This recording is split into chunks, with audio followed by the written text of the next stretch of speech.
are finally taking you guys on a garden tour through our gardens. We're gonna show you some of our favorite spots, some of our favorite varieties, and we're also gonna show you what we're eating in the garden right now. Here has been one of our favorite gardens this year. It has broccoli in it, it has cauliflower, we even got the cucamelons, tropic giant cabbage, even Brussels sprouts. But now is the time that we start letting things go a little bit. So I'm gonna go ahead and kind of tell you guys a little bit about what we're doing with our broccoli, because I know right now you see it seeding out and you're like, what a waste, but let me tell you a little something about that. We were actually gone on our family vacation. We finally got away after the Country Gardens photo shoot, and by the way, it went really good. We had so much fun and the gardens looked spectacular. So this is a week later now, and as you can tell, we were gone because a dead leaf anywhere. But while we were gone, we had some broccoli that was already producing, and it just went ahead and started seeding out during the time we were gone. So we missed that one, which is okay. So what I do is I leave the broccoli going because this really helps all the hummingbirds. I see them on it. It helps the bees. The bees come over here, they buzz, get anything they need from it.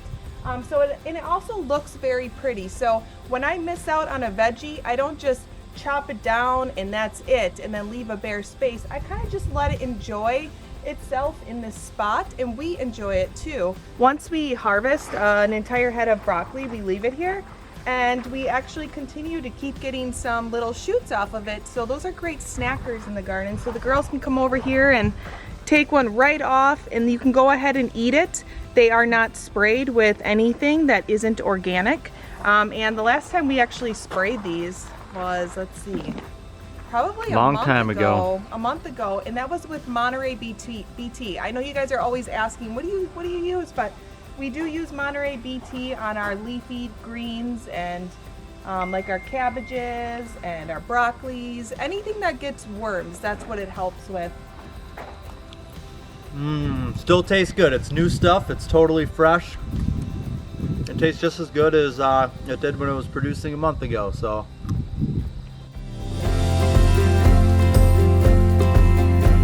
Ooh, that's a good one. Delicious, nice and fresh. Yep, that's my hungry monster in the garden. From the broccoli then we come over to the cauliflower area, and as you can tell, we've already harvested these, and we just harvested those not too long ago. So we don't have much more time to continue growing cauliflower or starting it fresh. So we are just going to leave those plants there. We're gonna let them weather, because when they get like their little weathered leaves, it starts turning a summer garden into a fall garden. So we like enjoying those colors. Does. Just like the leaves on a tree. Yeah. They kind of yellow and turn brown, and it gives you the fall feeling. So. Yep. This is the progress on our Brussels sprouts. They're coming along pretty well here. So they do take a really long time to produce, so you have to be patient, but probably in another month we will be cutting this whole stalk down and cutting the Brussels off of there. Yes, and those are super good. So yeah, what is that usually like in October? The first week in October, yeah. Here's one of Jason's favorites. Yes, the gherkins. Yep, Mexican sour gherkin. So let's see if there are any other ones that are so here's a little guy right here. Not ready to eat yet. Well, actually it fell off, so maybe. Well, you're gonna have to eat it. We'll try it. Don't let it go to waste. It's good. Actually, it was completely ready. We do have some here coming. Right here along the vine there. Yep, and then here's one right here. So they look like little mini watermelons, and they taste like a cucumber with a little hint of citrus to them. The other thing I liked about this is throughout the summer it gave like it was a nice little filler trailer. It looked nice throughout the whole summer in the raised bed. So yeah, that's what I like about it too. If you can see right here, this is another one. It trails really nicely off the edge of the bed, and those are right next to the tropic giant cabbage and the Brussels sprouts. So it does well in areas where all it needs to do is fill in the edge of a raised bed, and I bet you there's some on here. Oh, there's some. There we go. Oop, there's another one. There's another. And these actually, at least last year, from this time on, they started producing a lot. So pretty soon there's gonna be tons of them under there to snack on. So let's cut from vegetables to flowers, and right here is my TRex planter. I know I'm always updating you guys on this thing, but it is getting huge. Who knew it could get any bigger? But it sure is. With its, we've got the umbrella grass right here. This is the King Tut variety by Proven Winners. We got many different coleus varieties here, along with the potato vine and some salvias. So just a really good mixture and combination of this container. And that's why I always love using coleus, because they get so ginormous and they really fill in, and the umbrella grass always gives it that perfect height. So yeah. Yep, it's about 7 feet tall right now at the peak. I want to show you guys how big this whole area is getting, because in the beginning of the year, you could see me sitting behind here. I can't sit down though because it's wet. It's like a little tree now in the middle there. So yeah, and this one here is the eucalyptus. So this got really, really huge. This is that new one by Proven Winners. I love that. Yeah, it's gorgeous. But I did seed eucalyptus in the house this year, and that is just as gorgeous. It just isn't as vigorous. Like, it doesn't get as big as fast, and it doesn't get as big as this. So, and then over here I've got my mint plants, and I do let them seed out because they attract so many bees. So, and the bees leave us alone. As long as you leave the bees alone, they leave you alone. So you can sit here, just hear the buzzing of the bees. It's actually very, very relaxing. It is. The other night I was sitting out here, and it's kind of a nice little show to see all the honeybees flying in and out. And it is, yeah. Might as well show you guys this guy. Yep. So in order to water it, because everything's getting so big now, I always have to scooch this forward, and I gotta do one of these. The shimmy shake. And then I've got my basket here that I water, which I always water from the back. This is the time of year I never water on top of anything, even in my raised beds with the veggies. But I come to the back, and as you can see, there's this little hole. That's where I put my hose in, and I just let it sit until the water starts dripping out of the bottom. And that's how I know it's watered all the way. I usually water every single morning, but this time of year, it's a lot more wet at night and in the morning with the dew. So I actually sometimes wait till this dries just a little bit. So I'll go in there with my finger, put my finger there, and if I feel moisture, I don't water it. If the soil's really dark like it's wet, I don't water it. I wait until it needs it. All right, so I'm gonna give a head to toe of this basket, because this thing is really, really amazing. So let me stand here too so you can see okay. it. So, and it keeps trailing up at the top, so it just keeps getting taller, and you can see the all the flowers it keeps on producing. So we'll go all the way down, and then it trails on the ground too. So you could hang this thing up even another couple feet higher, and it would you know, you'd have Jason, something. just get up there higher and hang it. That would be on me, I guess. Look, you hung that hook too low. You did a terrible job. I'm just kidding. No, this thing looks so cool. I think my favorite thing about it is all the flowers are like smaller flowers, but the variety of, they're all different colors and shapes and sizes. All it just within the same shade. Yeah, that's what I like. I love it. It's kind of like those citrusy colors with a lot of warmth from the black-eyed Susan vine here. Yep. And it's just gorgeous. Even your planters back here too are. So this one I create all of my own containers. The only thing I have not created myself is the basket, and that I get at my parents' greenhouse center called Wayne Starter's Greenhouses.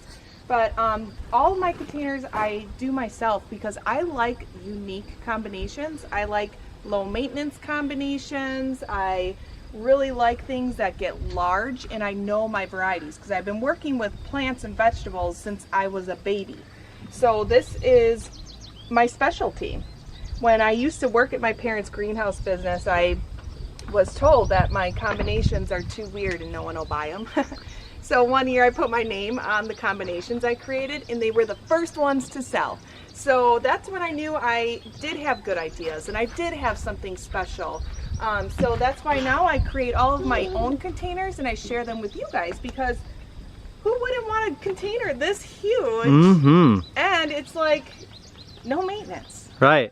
You can't go wrong because I don't have time to constantly maintain flowers a lot because we're maintaining such a huge garden.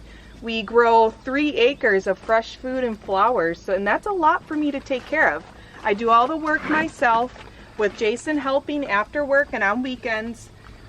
You know, and with also designing homes and taking care of the girls full time, it's a lot. So that's why I have to have low maintenance containers. So here's a little update on the trellis. We've got plenty of green coverage and vining on it. Yep, we've got the morning glories trailing on the side over here on your right. And I directly sowed those in the ground. And then on your left, we have the wisteria, which is a perennial. So that comes back every single year and it'll just continue to keep getting larger. So this really has grown in so well. I've had this planted here. This is its 3rd year. And this is the 1st year we've actually built anything for it to grow on. So it took off immediately. It did. Otherwise, normally with a wisteria, planting it in its 1st year, it doesn't really do anything. Just to give you a heads up. So don't plant it in the 1st year and expect it to do this. So if you guys watched the video of me planting up this entire garden, I posted that at the beginning of the season. In the gardening playlist, everything is in order of the date that it was added. So it's easier for you guys to follow along in our garden from the beginning of the season all the way till the end. And if you guys notice, we just put out a video of Lana and Selah picking the onions. They started their own series called Gardening for Kids, and they were able to share some great information and tips about harvesting onions and how to know when to pick them. In case you didn't watch that, I'm gonna go ahead and show you guys some quick tips anyway. Right now is a great time to pick them. When you see the stalks drop over, I always leave them 2 weeks sitting. So the girls picked theirs when they were already sitting 2 weeks. I know they looked a lot more green, the stems, but these already I would have picked a week ago. If I let them stay here until the stems are all the way brown, that's when they start rotting. So right now is a good time to pull them. So all you do is pull them out. And when there are still some green on them like that, we actually leave them out in the sun in the south side window inside of the house. So this is what I'm talking about right here with the onions. We put them in front of this window for a week. They've been here for a week now. So now that the tops are brown like this, that's when we go ahead and put them in a crate and put them in the basement. You want to make sure it's cool, dry, and dark wherever you store them. And our basement is probably around 58 to 60 degrees, and they last until February, if there's any left. We go through them pretty quick. Oh yeah. We've had them till February in the past, and we found that the red onions store the longest. And we found that through experience, and I learned that tip from my dad as well, who is a 7th generation farmer. And I grew up on my parents' vegetable farm, and that's kind of where I learned a lot of what I do. Only I've thrown in my own flair and style in it because I'm a flower lover as well. So I love intermixing, and I found that once I started intermixing flowers into my garden, I started enjoying it in a whole new way. And it started attracting more wildlife and nature, and it just became this beautiful space, but also this space where we could come out and eat and snack and just literally have a garden party. So these are the Dreamland Zinnia series. They get 10 to 14 inches, and they blossom like this all the way until the first frost of the year. With the zinnias in this bed, I did that zigzag pattern like I showed you in the beginning of the season, which created sections. It created a section there, there, there. That's where we have cabbage, or red cabbage, and then here in here. So the zigzag helped create sections and helped divide varieties, which really worked out amazing. I think we're gonna have to continue using this idea every year. Yeah, it looks great, and it does kind of separate everything really nice. It looks really cool now, especially at this point. You can see how the planting took shape here. So the same bed here that the zinnias are in, we've got our lunchbox peppers, and they take a while to end up well, not producing, but ripening so that they're ready to pick. So now that we got back from our trip, I finally walked by and saw that we've got some ones that are ready to pick and eat. These things are so good. They're sweet, but not too sweet. They're the perfect little snack in the garden. So we've got some more going over here. This is the red kind here. And there's a lot more that are ready to turn and almost ready to be picked. That's kind of nice because everything comes in stages. The peppers are one of those things where now that we're into September, we've got something that we can eat in September.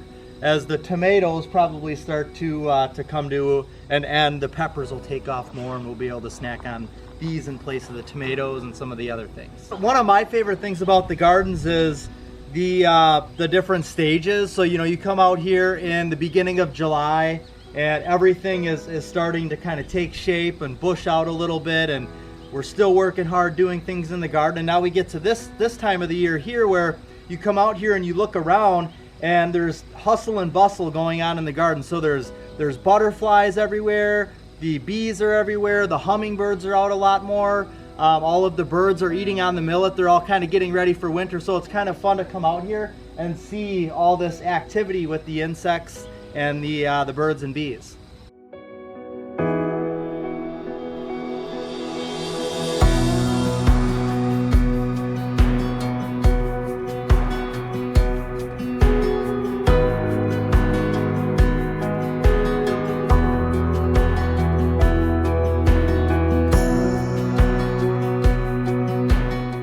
So in addition to the lunchbox peppers, we have the cherry peppers. So these are a little bit sweeter than the lunchbox, and they kind of look like big cherries. So we planted these in a different section here, and there's a lot of them ready here, and delicious. They almost taste like they're gonna be spicy when you first bite into it, but then they're not. Here is a great example of leaving your onions in too long. I did this just for you guys, just so you guys could see how that would be. Just kidding. I forgot about them over here. So yeah, so as you can see now, this one here is actually starting to rot on the bottom. So that's why you got to pick them when they still have, they can have some brown on them, but you want them to still have some green on the top, because now they're just sitting in wet soil here, and nothing good comes from sitting in wetness. But some of them are still good. I mean, some of them are still good. That one surprised me when it came out. I thought that was going to be little. Yeah, no, that's... And then it was actually bigger. Yeah. Let's see this one here. That one too. Wow. Yeah, they surprised me when they're coming out here. They're actually pretty nice size. Good size. Yeah. Here's one way back here hiding. That's a nice one too. On some of the end caps then, that's where I do flowers. I try to do every other end cap in flowers, and by end cap I mean just the edge of the bed. A new variety for us to grow this year is the squash mashed potatoes, and you guys probably already heard me talk about it this year. It was beautiful and full right here all season long. And now, let me show you where it snuck off to. It snuck down the garden path here, so it's still ginormous. It keeps growing bigger and bigger, but it has yet to produce a squash to eat. I see a lot of little babies forming, so I know we're headed in the right direction. So we are just gonna have to be a little bit more patient for it, and then we will keep you guys updated on the flavor if the squash mashed potatoes actually taste like mashed potatoes. I am excited to try them. Me too. Mm-hmm. Me too, yeah. Yeah, this thing is just massive. Look at this. So here's one of the little babies. I'll show you since you're right here. There's one of the little babies. Look at how gorgeous that is. Yeah, that looks good. The shape of it is so beautiful. It's almost starting out in the shape of like an acorn squash. I also want to talk about these nasturtiums, because these I seeded indoors in, I think it was April or March, one of those times. But that's where I seed started them. But you can also just directly seed them outside and they'll be fine. But I love this variety. This is the Alaskan mix nasturtium, and it's supposed to be a cut flower, but they do get really long stems. So I'm going to show you. So you can actually use them as cut flowers. And some of the other stems are even longer, but with nasturtiums, they are actually edible. I don't eat them. I just love seeing them. So, and what I like about this variety as well is that they have a variegated leaf. So it's a white variegation that intermixed throughout on the leaf. And that's what I like about them. And they're supposed to be more of an upright version, which they are compared to my trailers.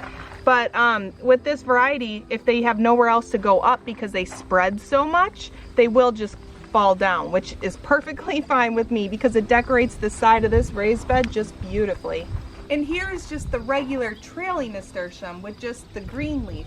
So the leaves tend to get a lot bigger than the upright version, but they are a lot of upkeep. They're gorgeous. They are gorgeous. They just really brighten up any area, but I am constantly picking out off the bad leaves. It's almost like having petunias everywhere where you have to take off the bad flowers.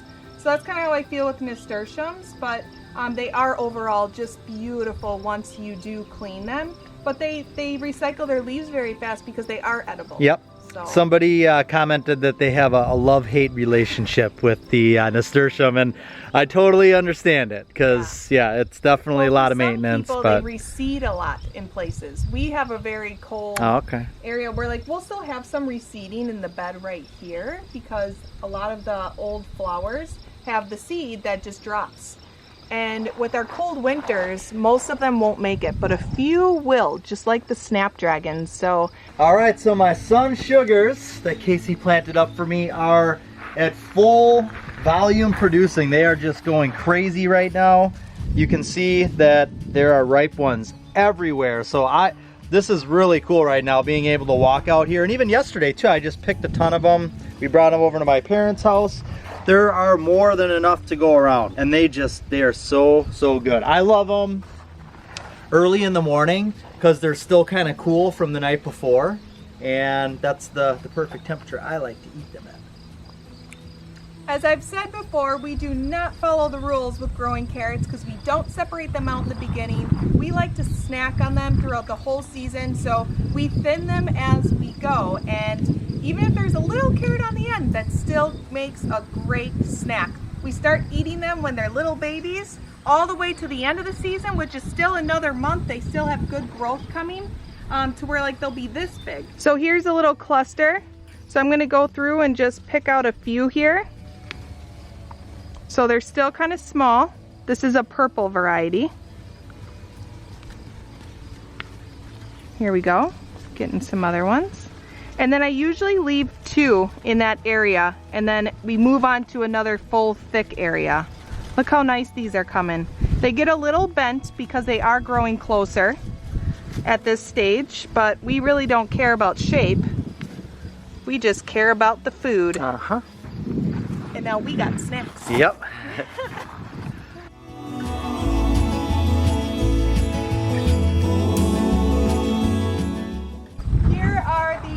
Pro-cut sunflowers that we seeded in the raised bed, and we've just let their dead heads sit here because we actually get a ton of finches in here eating them, because with the pro-cut sunflowers, they are a cut flower sunflower, so their seeds are actually smaller for the small birds. I'm going to have you take a look at the size of these seeds.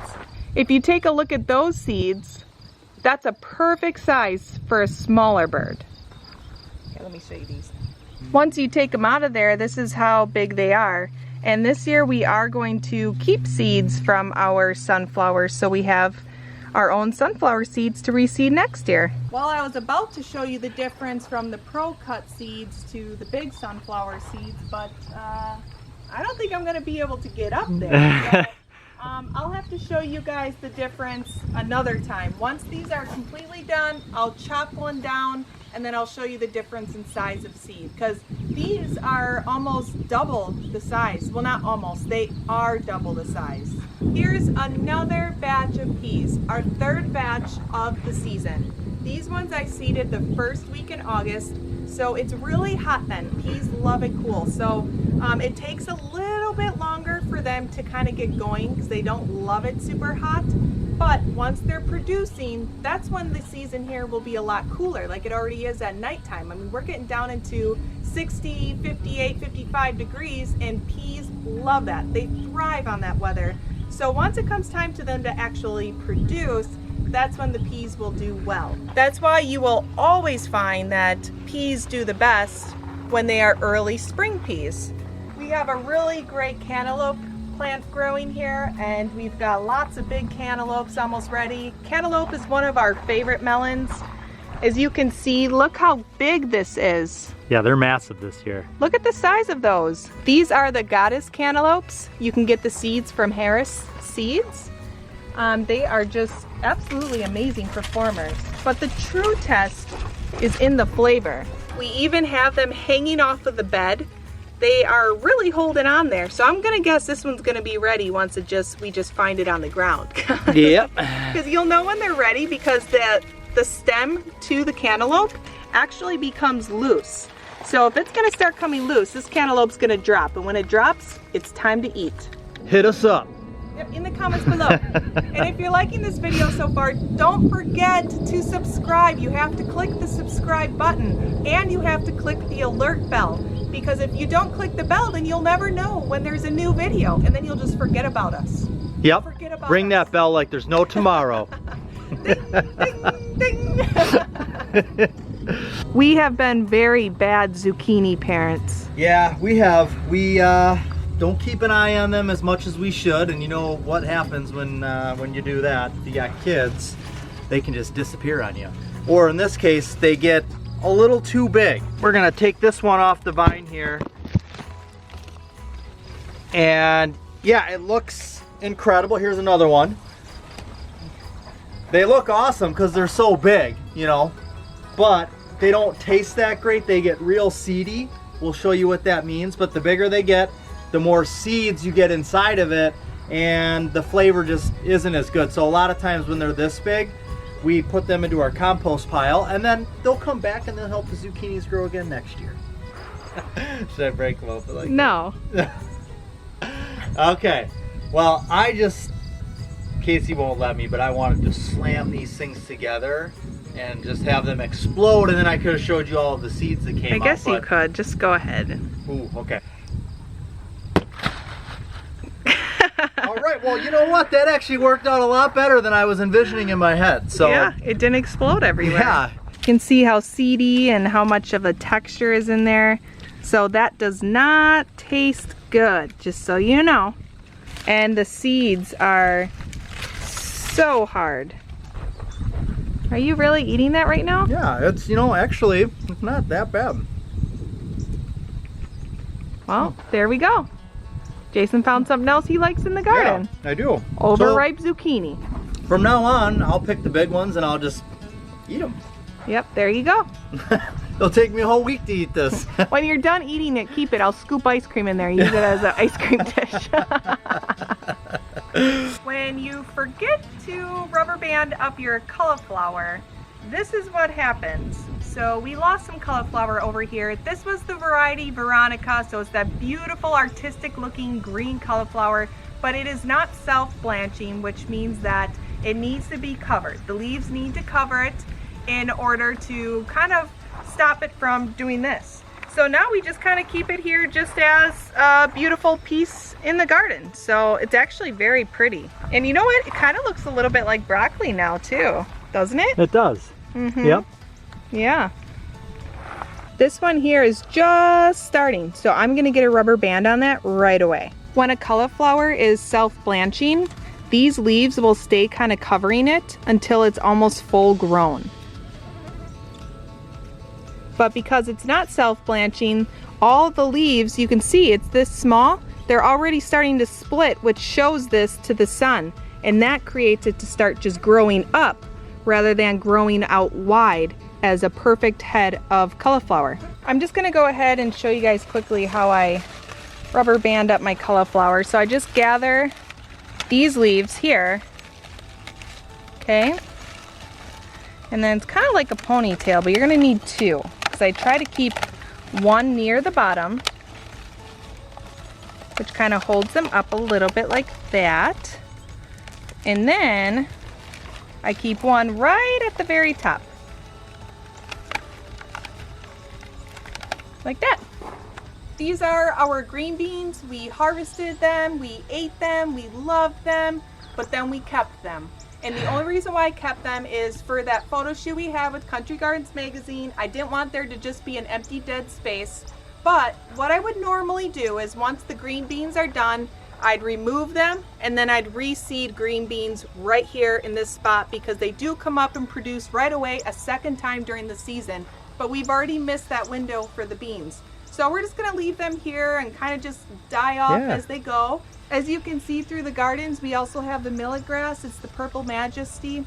And we love using it throughout the gardens because it attracts so many birds. It's really cool because right now they come in and they land right here and they eat off the seed. So that's why a lot of times with our millet, you'll see like one bent over or broken because too big of a bird came to land on there, or they get real crazy. They'll end up being like 3 or 4 in one and they're all like fighting each other. Like, no, this is mine, no, this is mine, you know? So it's really fun to watch because they're just having a ball on there and we're cracking up on the inside, especially when one breaks and they all almost fall. And they're like, ah, you know, so it's really cool to see. Yeah, we like the golden finches love the millet, and the golden finches, they are a bright yellow bird this time of year, so they look great against the green leaves. We like to keep them here just for that added look. Oh yeah.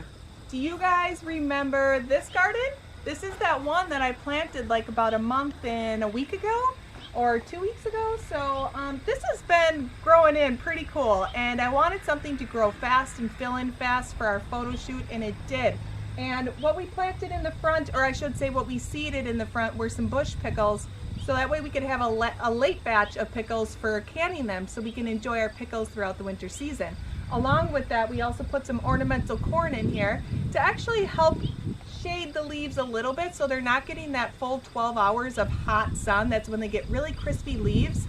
And we find that our produce is a lot better and it produces a lot better once it's grown around the corn with just a little bit of a break. It still needs full sun, but it needs a little bit of a break because our sun gets really harsh this time of year.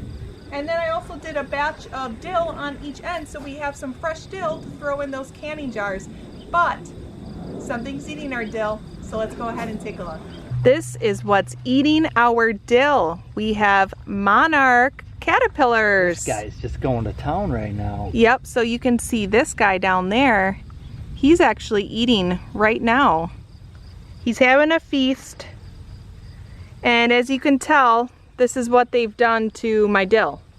So before it can come out and flower, they're eating all the leaves and just leaving me with stalks. So what we're gonna do with them, as much as I love them, we are going to move them, and we are going to move them over to the waterway by our milkweed. Ooh, that one's not mad or not happy that you are moving him. Look at him. He is angry. He put his antennas out at you. He's like, yeah, what's going they on? do. Like when you pick them up, they're little. We're gonna also put some little food in there so they aren't afraid or stressed or anything like that. Okay. There's one right here. So this one here is a little bit of a smaller one. So that must be a fresh new one who just realized that he can eat over here. But that's how they all were. That's the size that they all were. There are quite a few of them though. Oh, here's over one. Here. Oh. No man left behind. Okay, I think that's it. So what we're gonna go do is put them by the waterway. Let's go, hon. Okay. So we are gonna go put them on the milkweed. I hope we're doing this right. We are not butterfly experts. A little bit. So right in our waterway, we have lots of milkweed here. So maybe just one at a time or something. There we go. Okay. We got one. One's on there. Let's take another one here. We'll put him. Put him over here. Oh. Uh-oh. Well, he's gonna have. Oh, there he is. I see him. Just leave him. He'll be okay. Yeah, they can climb. Here. And then boom, catapult. And we'll put another one right here. Right there. There we go. So like I said, we are not butterfly experts because later on when we came into the house, we actually realized that those are not Monarch caterpillars. So let me show you what we did find. This right here is a Monarch caterpillar. All right, now this right here is what we saw. I know it looks a lot alike, but Monarch caterpillars have those dark antennas there, as you can see, right there. And with these ones here, they have the golden ones, and that's what we found. So these are black swallowtail caterpillars, so they're like those dark colored butterflies. And with the monarchs, they are found on milkweed, which that's where we put the caterpillars we found. But we found ours on dill, and monarchs you will not find on dill. But the black swallowtails you'll find on dill. And you'll also find it on like the queen's lace, that white weed that you find in our waterway too. We just wanted to kind of show you guys the difference here, and you know, depending on where you find it also tells you what it is. We did put them on the milkweed, so hopefully we didn't hurt them because they don't eat that, but nearby is the queen's white lace, which is something that the black swallowtail caterpillars do like, and we have a lot of that here. So hopefully they found a home nearby soon enough so nothing bad happened to them, because we like all types of butterflies in our garden. All right, come on, Selah. Selah has joined our garden tour here now, and she's gonna help us pick some large tomatoes. So we've got this one over here, Selah. That's a pink Berkeley, an heirloom tomato, and it's my favorite. There you go. There you That's go. a big one, huh? Yeah, that one Here, looks show everybody great. that one. Awesome. That's good. Yeah? What else do you notice about it? That it's big and it has these little thingies on it, and you like have to eat it when it's washed. Yep. Yep. Mm-hmm. So this one probably needs to get eaten pretty soon because it's almost starting to split there, but Yep. the flesh is still protected. Yep. So. Yeah, and it can split by itself. But yeah, these ones are super good for Those are sandwiches or- actually my favorite tomato variety, because I'm not a huge tomato lover. But those are my favorite variety. I think they have the most flavor when they're just freshly sliced. Mhm. But the only thing is that they are not split resistant. So that's why you see them getting like little splits and things like that. Oh. All right, so Selah's over here picking some other tomatoes. We've got some Roma tomatoes over here. These are the blue beach variety that I seeded indoors with the girls. Yeah, good job, Selah. All right. You gonna pick more? Here, not those ones though. Those ones aren't ready yet. See, these are red, but they're not all the way red. You gotta make sure they're all the way red. So right here, there's some. There you go. Oh, another one. Another one. Move the bucket on you. Here's a nice one. Good job, Selah. Can I pick this one? Sure. You already did, so you can. Look at this one, guys. Oh boy. Look at Selah, there's another ripe one back there. Good job! Awesome! They love helping to pick the tomatoes. And here you go, guys. You guys heard me talk all year about pumpkin on a stick.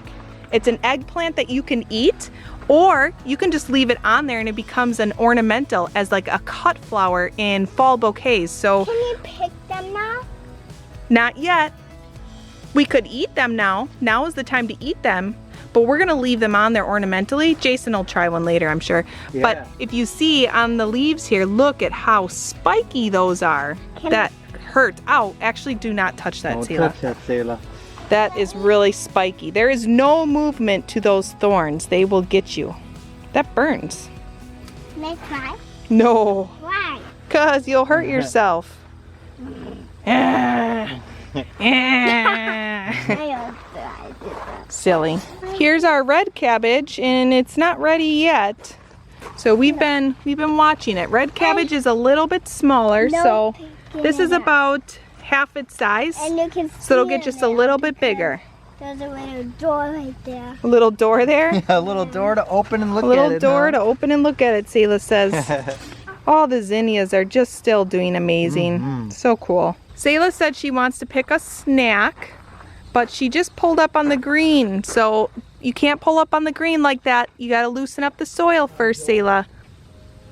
Got it? Got it. Woo, there you go. Let's go wash it so you can eat it.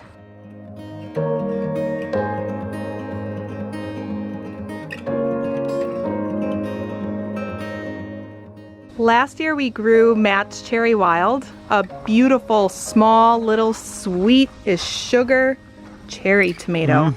And this year we didn't grow them, but they reseeded everywhere. Yep. We got them here, a couple other areas throughout. Just another good spot to come out. Yeah.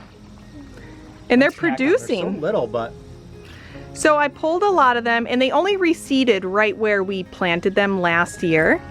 But I removed some of the reseeded seedlings and planted them in other places. They grow as clusters and they are super sweet. Look at how shiny they are. They do look like candy. I'm gonna actually taste one. Yeah, those are actually really sweet.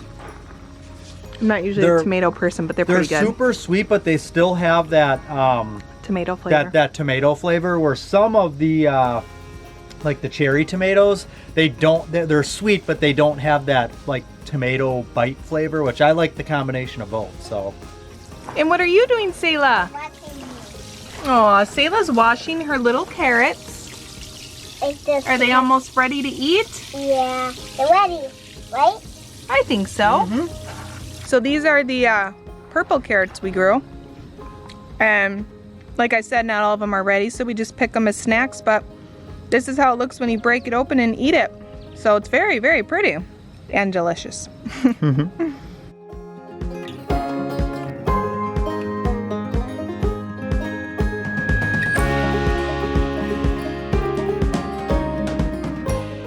The hustle and bustle of the gardens. One of my favorite things to watch. Might be kind of hard to capture it all, but anywhere you look across the gardens right now, there are butterflies, bees, hummingbirds, finches. They're all scurrying to get their fill of food before the weather turns, and it's just a lot of fun to watch. In the garden there is so much to see, so we are going to split up our garden tour and do a couple different parts. So this is part one. I hope you guys enjoyed part one. If you liked it so far, please don't forget to click the subscribe button and hit that alert bell so you get alerted for the next part 2 garden tour, so you can see more of the gardens, more of what we grow, how we grow it, and what we're doing and harvesting. So thank you so much for watching our video today, and keep an eye open for part 2.